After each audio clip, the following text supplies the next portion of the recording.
going on, everybody? Coming to you live from the kitchen tonight. My phone is flipped backwards, so I can't see the comments or see who's watching. So if you're watching live, drop me a comment. And if you're watching the replay, just type in replay so I can get back to you at some other time. Get some information behind the piece of cardboard up here on the stove. But I just wanted to get on here real quick, and before I lost some of the stuff that I learned in Chicago last week, wanted to get on here and kind of tie in what we learned in Chicago and then what I've gone through in my personal life.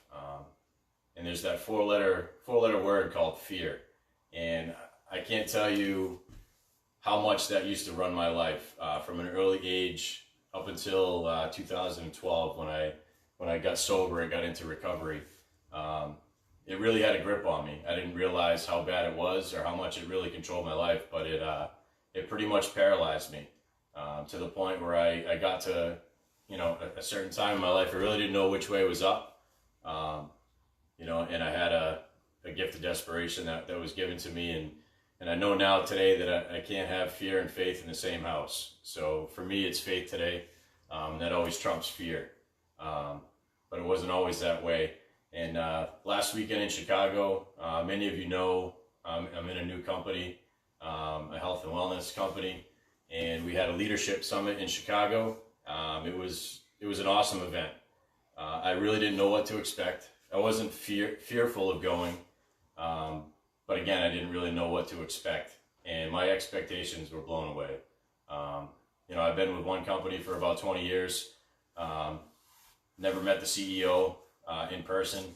Had that opportunity in Chicago with this company. Our CEO, Dallin Larson, was the first one to speak, and he had me, for the hour and a half that he was up there, at the edge of my seat.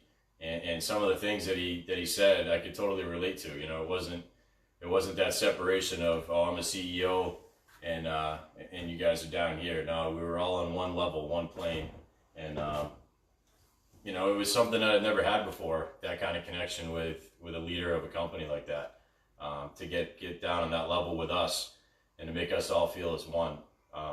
And that was just a kickoff to the weekend. We had so many amazing presenters and leaders, one after another. There were so many of them that a lot of them had to get their time cut short just to fit everybody in, and everybody did a great job. And the one thing, everybody kind of had different topics that they were talking about to deal with leadership. But one thing that each person that got up there that had to do was overcome fear. And like I said, I had a hard time dealing with that. I didn't have the blueprint on how to deal with it. It definitely was against me for the majority of my life until I got sober. And now I use that as leverage. I don't want to say that fear never creeps in anymore. It does, but it's what I do with it that counts and that matters. I don't have to sit in fear anymore. I can use that. I can leverage it to launch me into something bigger and something better. And so I presented a little bit of stuff on the whiteboard tonight. And here it is. We got fear. The most common acronym, I think, is false emotions appearing real. And the one that I used for most of my life was F everything and run. When everything got too tough or too scared or I just didn't like it, I was off, gone to the races, on to something different. Some of the quotes that I thought kind of stuck out to me in some of the research that I've done. This one right here: being fearless doesn't eliminate fear. It means I know how to leverage it. Another one right here that's really great that really stuck out to me is fear dictates the action I take. What kind of action am I taking in my life? If fear does creep in, do I allow it to fester?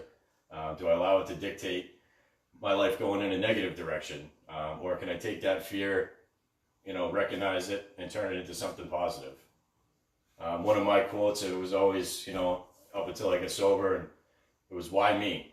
Why me? Why is this happening to me? I can't believe this is happening to me again. Everything was, 49-51, 49%, the cup was always half full. And today it's, why not me? You know, if I get put into a situation that I used to have a lot of fear of, or fear being in, now when I get into that situation, I have the tools to understand how to get out of those situations and what I should do and what I shouldn't do. You know, in the basic definition that I found, fear is an unpleasant emotion caused by the belief that someone or something is dangerous and it's likely to cause pain or a threat. You know, and a lot of my fear is right in here, in between my two ears. Is it really going to cause me pain? 99% of the time, no. I think it's all manufactured. You know, so I've got to learn how to deal with that in here, and not let that get me off the road and keep me on the right path to doing big and better things. You know, so my question is, you know, what's fear doing in your life? How do you manage fear? Are there certain things that you do in order to stay on the right path? Are you stuck in life? Is there a way out for you right now? You know, all those types of things ran through my mind, you know, over the course of my life, my short time here on the planet. But I got tools now today, you know, that get me through those moments that when I do think I'm getting stuck, I can take that minute and pause and figure out what's going on and change something up, and do something different and start going down a different road. You know, in that weekend in Chicago, there were a lot of people up there on stage. Some people were professionals at it and didn't bat an eye at it. You could tell that there was other ones up there that were nervous. I'm nervous right now. This isn't something I normally do. Am I afraid or fearful of it? No. When my son hit that live button, though, it was kind of like, whew. But you know, it's great. This company that I'm in, you know, it's like a slingshot. It brought me back a little bit, made me feel uncomfortable. Am I doing the right thing? You know, is this right for me? You know, I went to New York. We had a regional in New York. It was amazing. Went to Chicago not knowing what to expect there either. You know, and I think I've just been let go in a slingshot. I'm forward, definitely going forward. The windshield's always bigger than the rear view. You know, and this is just something I wanted to touch base on.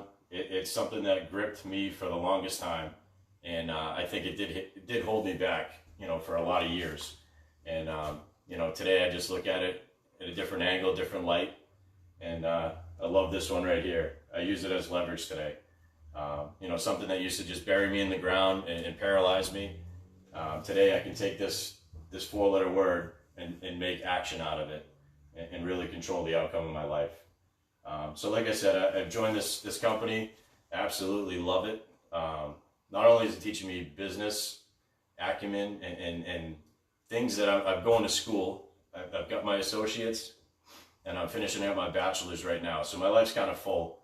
Also doing this on the side, but I've learned more stuff about business in the 4 months that I've been here, I think, that I have over my time in high school and college. Stuff that I'm actually going to use out there in the real world.